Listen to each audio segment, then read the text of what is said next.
Okay, Assalamualaikum. So now let's look into chapter 5, project scope management for the ITPM project management.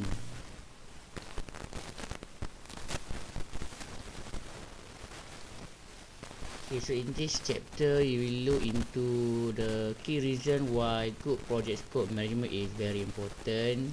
We also look into how to describe the process of planning scope management and discuss method for collecting and documenting requirement to meet stakeholder needs. Also explain the definition of the scope and project work breakdown structure, okay, and all the process that is needed to decide on the scope of the project. Deciding the scope of the project is very important. Why? Because you need something that is achievable, and in order to achieve that scope or the objective of your project management, you need to have all the activity and program like we have discussed in the previous topic.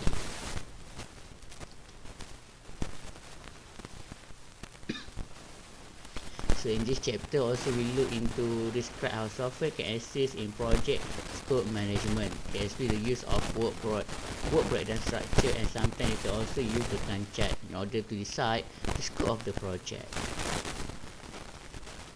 So what is project scope management? Scope refers to all the work involved in creating the product of the project and the processes used to create them. For example, a deliverable is a product produced as part of the project, such as hardware or software, planning document, or meeting minute. Okay, for example, let's say you are developing an information system for a government agency. So the product or the deliverable of your project management is the complete information system that can be used by the organization.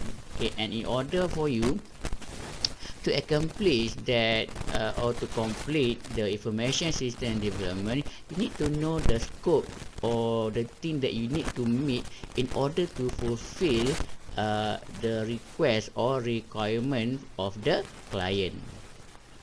So project scope also include the process involved in defining and controlling what is or is not included in a project. Okay, so it can ensure that the project team and stakeholder have the same understanding of what product the project will produce and what process the project team will use to produce them. So it's very important you know the scope of your project and what are the things that are involved with your project and those things that are not involved in your project. It's quite similar when you are doing a research. So for example, in research, scope determine what are the things that you will include within your environment. So those that are not included within your environment, you can omit them from the final product. So main process, what is a main process?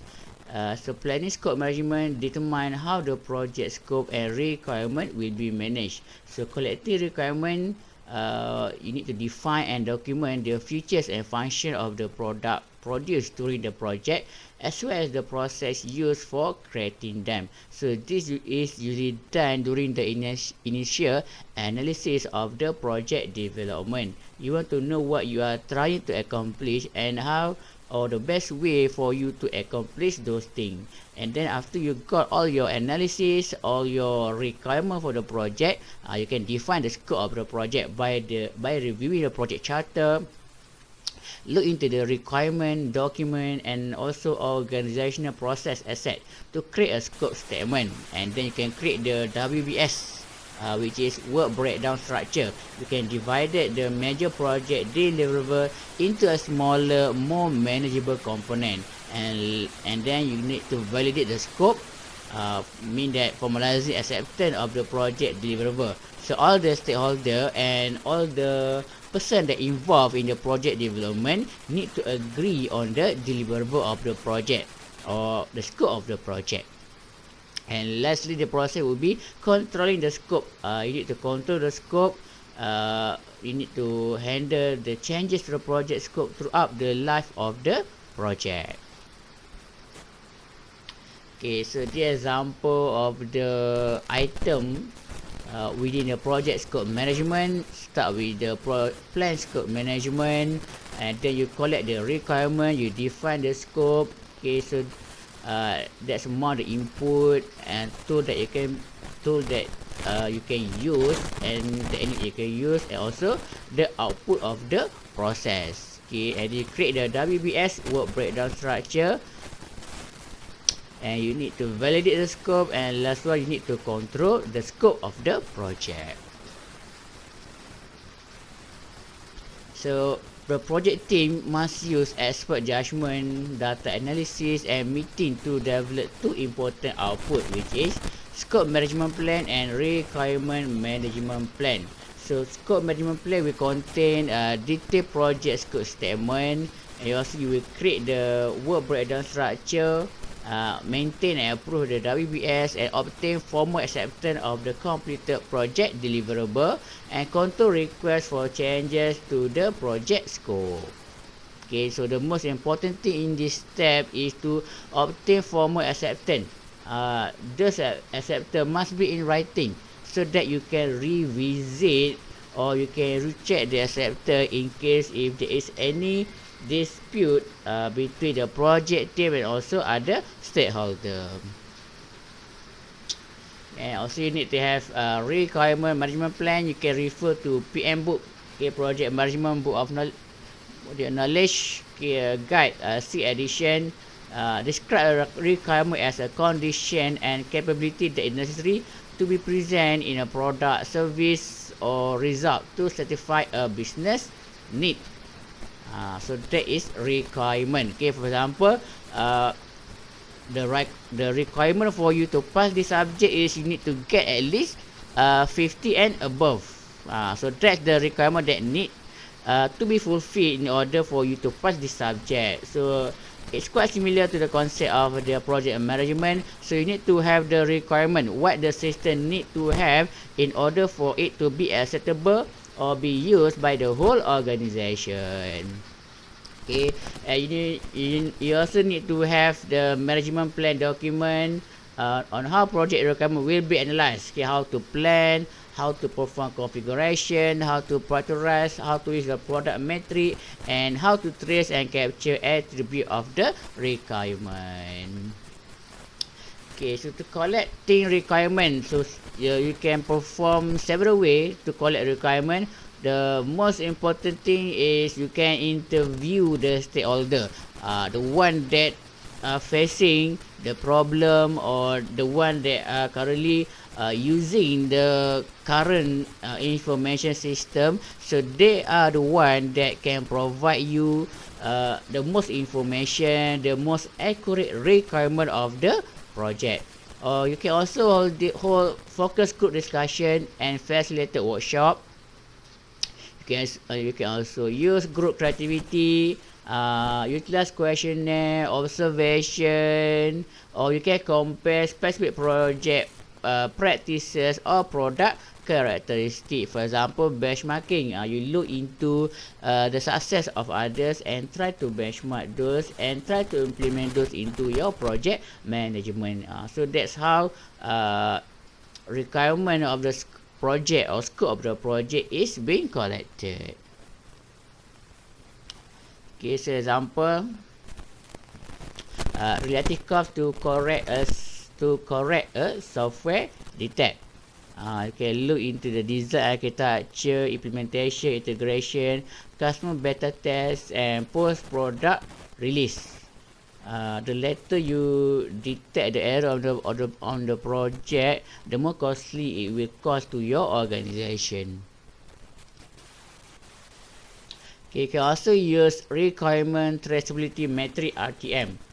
So it's a table that lists requirement and various attributes of each requirement and the status of the requirement to ensure that all requirements are addressed. Okay, you can look at the table 541, sample entry in requirement traceability metric. Okay, for example, requirement number, you put name, laptop memory, okay, your computer memory or RAM.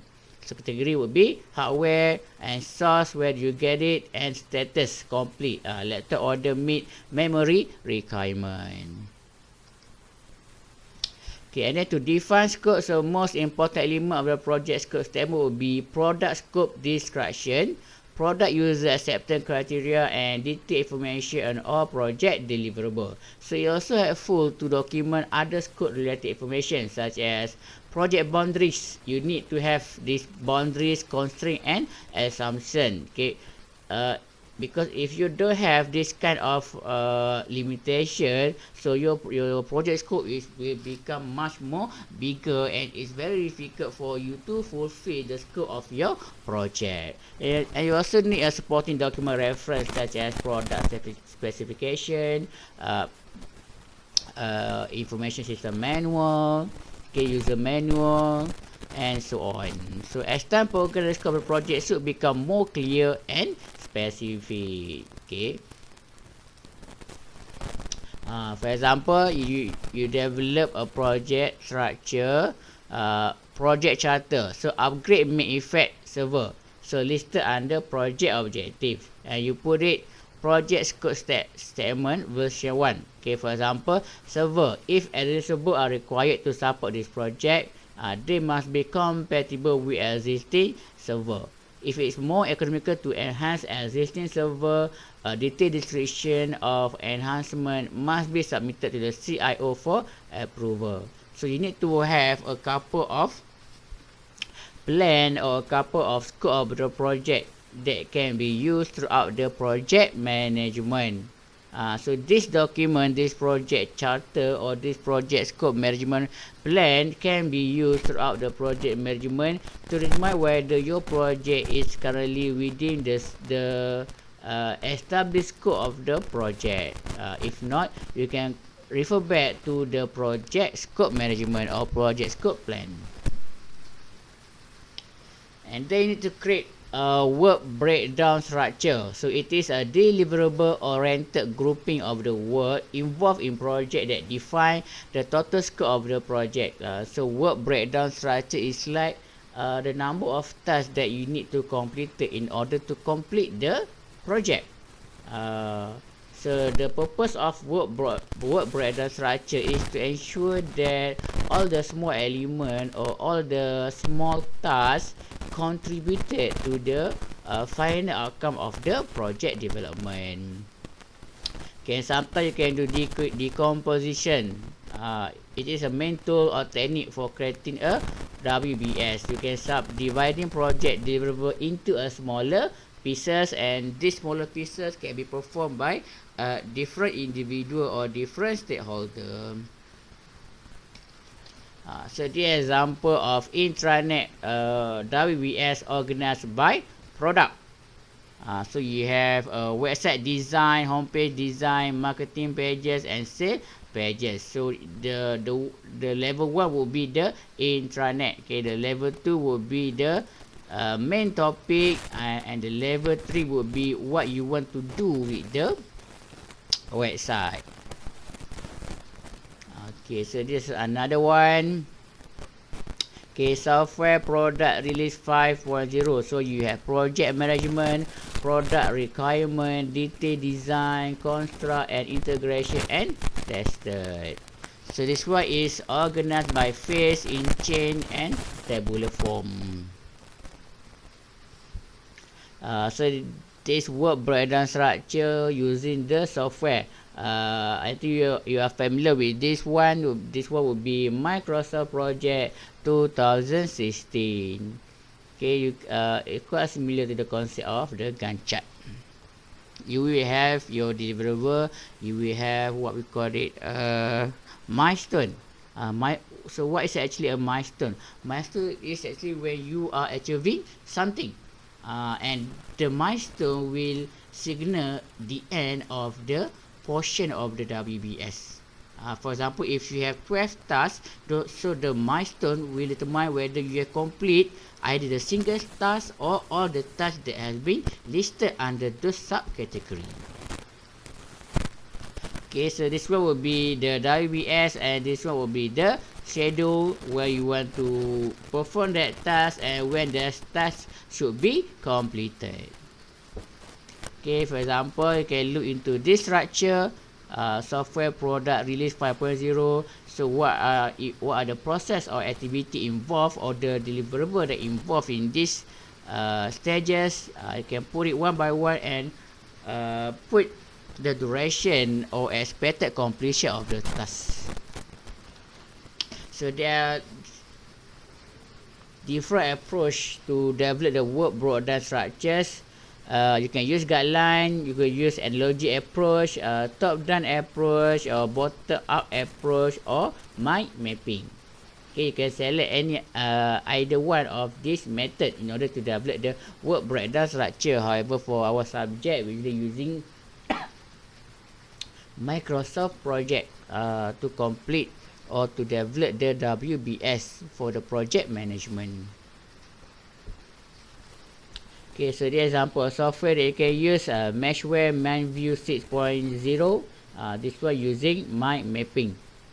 Okay, you can map all the smallest all the activity and segregate the activity into smaller activity, and which activity that need to be completed first, or you need to determine the priority of those activity. Okay, and then duration to complete.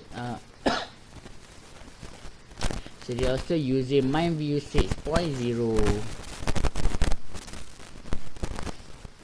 So it's very difficult to create a good WBS. Why? Because it attend meeting in organization where team work together, and you need to ask to see WBS for project that have been completed or are in process. You can conduct your own research to find example of different WBS.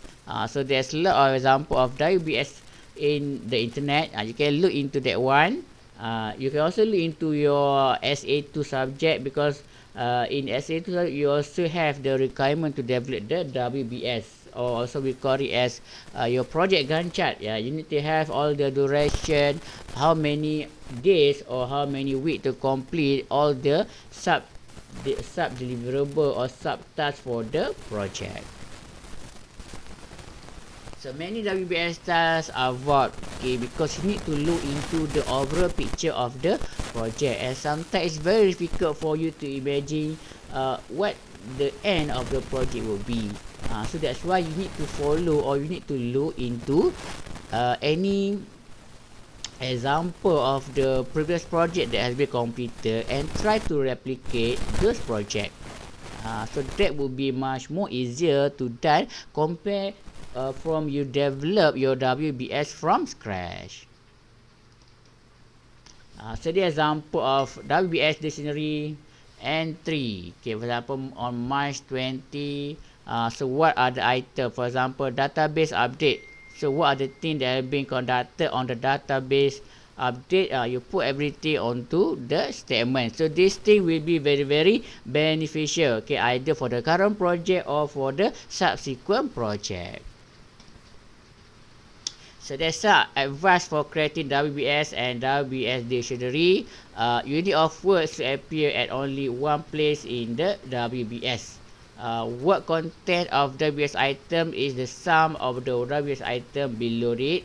WBS item is the responsibility of only one individual, even though many people may be working on it. You need to have a consistent person or only one individual that update on those things. You cannot have several individual update on a similar thing. That will create a lot of mess to your WBS structure.